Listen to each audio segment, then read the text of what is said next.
Good morning everyone, আমি সৌমি আর আমার চ্যানেলের আরও একটি নতুন ব্লগে আপনাদের সবাইকে স্বাগত। আজকের এই যে ব্লগটা বা ভিডিওটা যাই বলেন না কেন, এটা হচ্ছে গতকালকের অর্থাৎ মকর সংক্রান্তির দিনের ব্লগ এটা। তো এই মুহূর্তে ঘড়িতে বাজছিল 6:30 মতন। আর আজকে মকর সংক্রান্তি, ভীষণ একটা পবিত্র দিন। তো সেই জন্য আমি ভেবেই নিয়েছিলাম আজকে রান্নার বিশেষ তামঝাম না রাখলেও একদম নিরামিষ রান্না করব। আর বিছানার চাদরপত্র যা আছে চেঞ্জ করে দেবো, নইলে গত রবিবার দিনকেই হয়তো চেঞ্জ করতাম। তো আজকের দিনটার জন্য অপেক্ষা করছিলাম।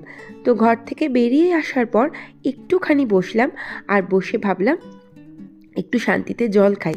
তবে হ্যাঁ, এর আগেও কিন্তু আমি একটু জল খেয়ে নিয়েছিলাম। তো সকালবেলা ঘুম থেকে উঠে একটু মুখে চোখে জল দেওয়ার পর আমার জল খাওয়াটা একটা হ্যাবিট।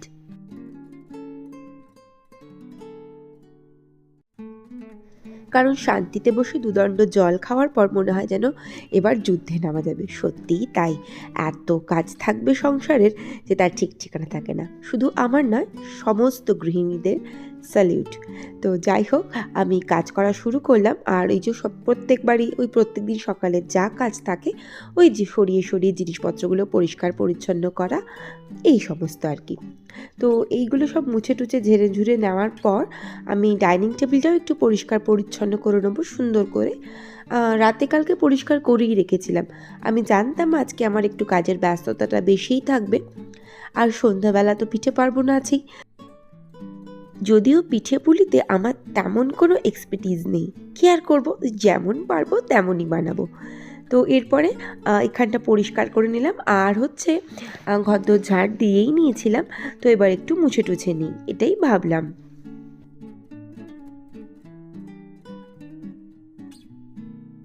তো খুব পরিষ্কার পরিচ্ছন্ন করে ঘরদোরটা মুছে নিই। ওই যে বললাম আজকে মকর সংক্রান্তি, আজকের দিনটা খুবই ভালো। তো সেই জন্য কোনো রকম কোনো খুঁত রাখতে চাইছি না, একেবারে সকাল সকালে ঘরদোর মুছে টুছে পরিষ্কার পরিচ্ছন্ন হয়ে সোজা চলে এলাম ঠাকুর ঘরে। আর আজকে ঠাকুরকে একটু ভালো করে পুজো দিই, সেই ভেবে তমালকে গতকাল বলেইছিলাম যে আজকে একটু কিছু ফল নিয়ে এসো, মিষ্টি নিয়ে এসো। তো তমাল যথারীতি সব কিছু এনে দিয়েছিল। তো সেইগুলো দিয়ে ঠাকুরকে আজকে একটুখানি ভালো করে পুজো দেবো, এটাই ঠিক করলাম।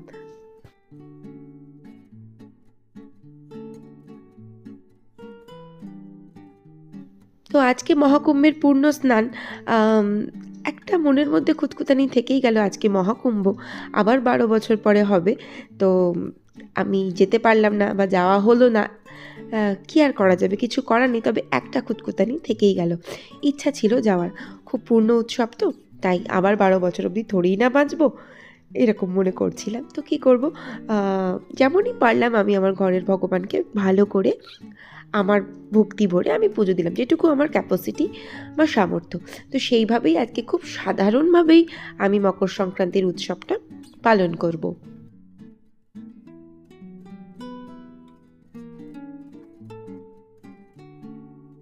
আর আজকে শুধু আমি আমার ঘরের চাদর বদলাইনি, ঠাকুরের এখানে যে পাতার আসন সেইগুলোও সব বদলে বদলে দিয়েছি। আর এর মধ্যে নিচে চলে এলাম, আর নিচে এসে দেখি এত সকাল সকাল তমাল রেডি হয়ে গেছে, ওকে নাকি বেরোতে হবে। বাবুই তমালের চাটা করে দিয়েছিল। আর এর মধ্যে আমাদের গঙ্গা জলের দাদা এসেছিলেন। তো ওকে আমি বললাম, তুই যা গঙ্গা জলটা, মানে আমার ছেলেকে বললাম যে তুই যা গঙ্গা জলটা একটুখানি নিয়ে নে বাবা, নইলে আমি এইমাত্র ওপর ঘর থেকে মানে ছাদ থেকে নামলাম, আমি আর উঠবো না। তো ও গঙ্গা জলটা নিয়ে নিয়েছিল গঙ্গা জল দাদার থেকে। আর আমি এদিকে চা বসিয়ে দিলাম। বাবুই বললো যে মাম্মা আপনি একটু চা করুন, আমি আর আপনি চা খাই, আর তারপর আমি আপনাকে বাজার করে এনে দেবো। ও কয়েকটা জিনিস ওকে আনতে একটুখানি বাজারে আজকে আমাকে ওকে পাঠাতে হবে। তমালেরই যাওয়ার কথা ছিল, কিন্তু তমালের হঠাৎ কাজ পড়ে যাওয়ায় তমাল বেরিয়ে গেল। আর আমি আর বাবুই দুজনে মিলে 1 কাপ চা নিয়ে শুরু করে দিলাম একটা সুন্দর দিন। তো যদিও বা আমার দিনটা অনেক আগে শুরু হয়েছে, সকাল 6টা 6:30টায়। 6টায় উঠেছিলাম, উঠে তারপরে ওই বিছানা তোলা হ্যানা ত্যানা করতে করতে বিছানা থেকে নামা, এই সেই করতে করতে 6:30 বেজেছে। যাই হোক, তো এরপরে আমি চা খেয়ে চলে এলাম এই ঘরটায়। এই ঘর তমাল এক্কেবারে গুছিয়ে দিয়ে যায়নি, আজকে যাচ্ছে তাই অবস্থা হয়েছিল ঘরটার। তো সেই ঘরটা টোটাল গোছাতে হবে। আর তার মধ্যে তমাল এই বিছানা চাদর ফাদর যেদিনকার চেঞ্জ করার থাকে সেদিনকার ওই কোনো রকমে বিছানা চাদরটা চেঞ্জ করে দেয়, কিন্তু বালিশের কভার ফভার কিচ্ছু বাবু পরান না। তো এরপর বিছানা মানে তুলে আমি চাদরগুলো সব চেঞ্জ করে আর তারপরে সব এই যে লেপ কম্বল গোছানো আমার কাছে যে কী মারাত্মক কষ্টের কথা সে আমিই জানি। আর তার মধ্যে যদি কভারগুলো একটু গন্ডগোল হয় লেপ কম্বলের, তাহলে তো মানে একেবারে হ্যাপাজার্ড হয়ে যায়। তো এরপরে সব দিন তবুও তো গোছাতেই হবে। তো সব জিনিসপত্রগুলো ঠিকঠাক করে গুছিয়ে টুছিয়ে নিয়ে আমি এবার চলে আসবো রান্নাঘরে। তো রান্নাঘরটা সেই সকালবেলা সব জিনিস সরিয়ে গুছিয়েছিলাম, মুছেছিলাম না, তো সেইগুলো ভাবলাম একটু ঠিক করে দিই। তো মানে এখানে তো রান্না বান্না করা যাবে না, আর আমার রান্নাঘরটা তো খুব একটা বড় নয়, ছোটোই, একেবারেই ছোট। তো সেগুলোকে যদি আমি ঠিকঠাক করে জিনিসপত্রগুলো না গুছিয়ে রাখি, তাহলে কিন্তু একদমই কাজ করা দায় হয়ে যাবে।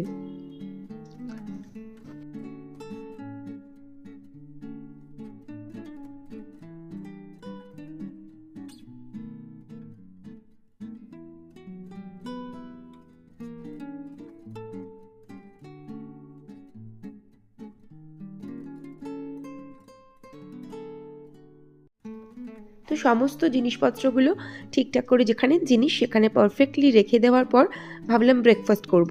কিন্তু কি ব্রেকফাস্ট করব, তো তারপরে মনে হলো গতকালে সেই দুটো আলুর পরোটা করেছিলাম, তো দুখানা নেচি ছিল, আর তার আগের দিন করেছিলাম কড়াইশুঁটির কচুরি, সেখানে 5খানা নেচি ছিল। তো সেক্ষেত্রে ভাবলাম তাহলে দুটো মানে পরোটা করে নিই, মানে আলুর পরোটা দুটো আর কড়াইশুঁটির পরোটা দুটো, কারণ কচুরিটা করতে আর ভাল লাগছিল না, ওই সেঁকে করে নেবো, বেশ ভালোই খেতে হয়, একদমই খারাপ হয় না। আগেরটা ছিল আলুর পরোটা, এটা হচ্ছে কড়াইশুঁটির কচুরি, খুব সুন্দর ফুলে যাচ্ছিলো, এত ভাল লাগছিলো দেখতে। তো এরপরে বাবুইকে খেতে দিলাম। ও খেতে খেতে না বললো শরীরটা ভালো নয়, তো সেরকম ঠান্ডা লেগেছে ভীষণ। তো খেতে খেতে বললো যে মা আমি আর খেতে পাচ্ছি না, আপনি খেয়ে নিন। তো এদিকে আমারও পেটটা ভরা ছিল, তো কি করব, সাইড করে রেখে দিলাম, ওটা পরে খাবো ভাবলাম। আর এরপরে বসিয়ে দিলাম আমি রান্না। আজকে ভেবেছিলাম ফ্রাইড রাইস করবো আর একদম নিরামিষ কিছু রান্না করব। তো কপির একটা কোরমা করেছিলাম, আর কোরমা না, সরি, কপির রোস্ট, ফুলকপির রোস্ট। আর করেছিলাম আমি পনিরের একটা রেসিপি, সেটা ছিল শাহি পনির মনে হয়, কিছু একটা মনে নেই, ঘোড়ার ডিম, যাই হোক একটা কিছু হবে।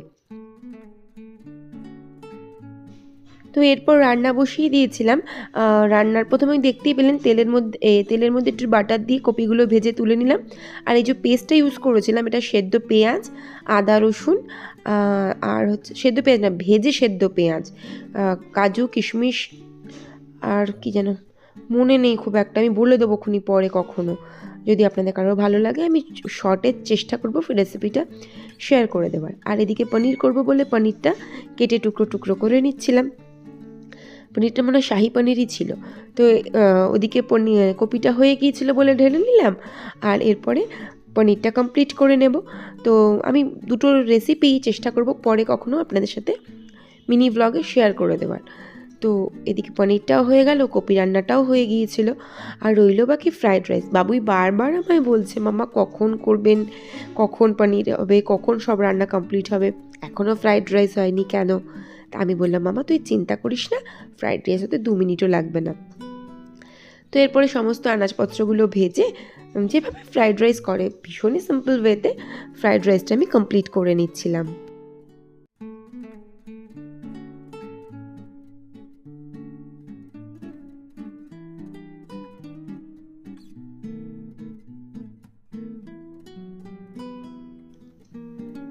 তো এরপরে একটুখানি এরম করে আমি না একটুখানি ভাতগুলোকে এরম ফ্ল্যাট করে দিয়ে খানিকক্ষণ ঢাকা দিয়ে দিই, কারণ যেহেতু চিনি দিই, চিনিটা একটু গলতে সময় দেওয়া হয়।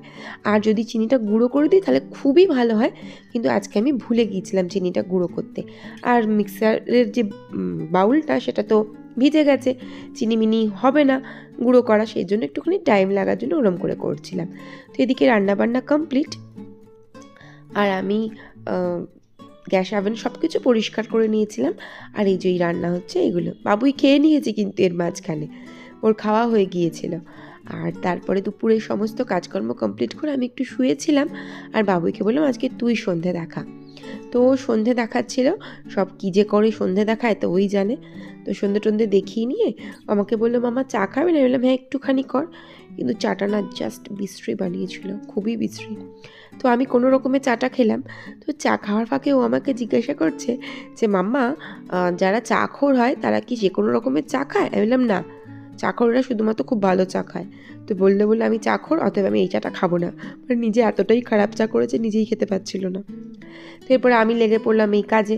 আজকে একটুখানি করবো ভেবেছি পাটিসাপটা পিঠা। আমি না খুব একটা ভালো পিঠাপুলি করতে পারি না, তো সেই জন্য এইটুকুই করবো ভেবেছি। খুব খুব খুব স্বাভাবিক সাধারণভাবে আমি আমার মকর সংক্রান্তির উৎসবটা আজকে কমপ্লিট করলাম। তবে ওই যে বললাম, একটা দুঃখ থেকেই গেল, মহাকুম্ভে আমি স্নানটা করতে পারলাম না।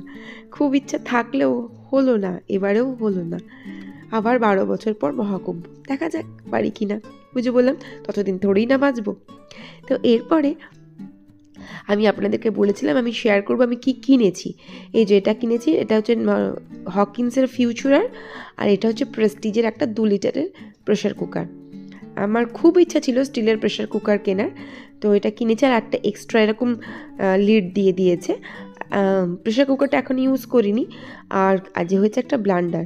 আমার খুব ইচ্ছা ছিল আজকে পাটিসাপটাগুলোই নতুন, কিন্তু ওটা ফ্রাই প্যানটাতে করা, সেই জন্য না আমি মানে উঠছিল না পিঠাগুলো, সেই জন্য আমি আবার আমার পুরনো চাটুতেই করলাম। নইলে তো মানে কি ওটার ভরসায় বসে থাকলে আজকে আর পিঠা খেতে হতো না আমাদেরকে। তো সেই জন্য পিঠাগুলো কিন্তু বেশ বেশ ভালো হয়েছিল। তো আজকে এই মকর সংক্রান্তির দিনে আমি করেছিলাম পায়েস আর হচ্ছে গিয়ে পাটিসাপটার পিঠা। যে কোনো ভালো অকেশনে আমি পায়েস করেই থাকি, শুধুমাত্র বাবুয়ের জন্মদিনে নয়। তো এই যে আমার রান্নাবান্না কমপ্লিট। আর তাহলে ব্লগটা আমি আজকে এখানেই শেষ করি। ভালো লাগলে প্লিজ পাশে থেকে যাবেন। ভিডিওটা দেখার জন্য থ্যাংক ইউ সো মাচ। দেখা হচ্ছে নেক্সট ব্লগে। Till then, tata.